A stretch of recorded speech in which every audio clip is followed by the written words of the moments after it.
दोस्तों देखिए, ये एक ऑर्डर निकला है कि प्रायर अप्रूवल लगेगा विजिलेंस क्लियरेंस जो प्रमोशन के लिए होता है, डिपुटेशन केस के लिए होता है, उसके लिए। तो सभी कैडर कंट्रोलिंग जो अथॉरिटीज़ है उनको चिट्ठी किया गया है और ये चिट्ठी 20/2/2026 का है। इसमें बोला गया है कि it has been observed that the vigilance clearance in respect of executive being called for directly by various cadre controlling authorities for the purpose of promotion and deputation without obtaining prior approval from the competent authority.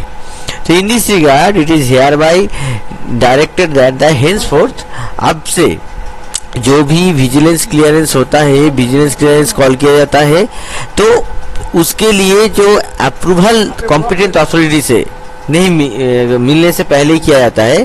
तो हेंसफोर्थ it is directed, ये direct किया जा रहा है कि हेंसफोर्थ अभी से जो विजिलेंस क्लियरेंस है, विजिलेंस क्लियरेंस एग्जीक्यूटिव का कोई भी प्रमोशन के लिए हो सकता है, डिपुटेशन के लिए हो सकता है, ये चाहिए, मतलब ये आप मांग सकते हैं only after obtaining prior approval from the competent authority. तो इसके लिए और क्या हो गया कि और एक बार फाइल घुमाना पड़ेगा कि प्रमोशन के लिए कि किसी का डिपुटेशन के लिए आपको प्रायर जो विजिलेंस क्लियरेंस का जो प्रायर अप्रूवल है, इसके लिए फिर से आपको कॉम्पिटेंट अथॉरिटी से परमिशन लेना पड़ेगा।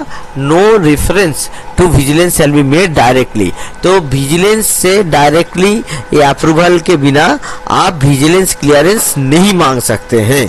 तो एक और काम बढ़ गया एडमिन सेक्शन के पास कि आप किसी का प्रमोशन के लिए, डिपुटेशन के लिए आप विजिलेंस क्लियरेंस मांगेंगे तो इसके लिए प्रायर अप्रूवल चाहिए होगा कॉम्पिटेंट अथॉरिटी। तो यहाँ पे कॉम्पिटेंट अथॉरिटी जो है, ये कॉम्पिटेंट अथॉरिटी आपका जीएम लेवल ही होगा कोई भी बीए में, तो उनसे आपका प्रायर अप्रूवल चाहिए होगा विजिलेंस क्लियरेंस मांगने से पहले।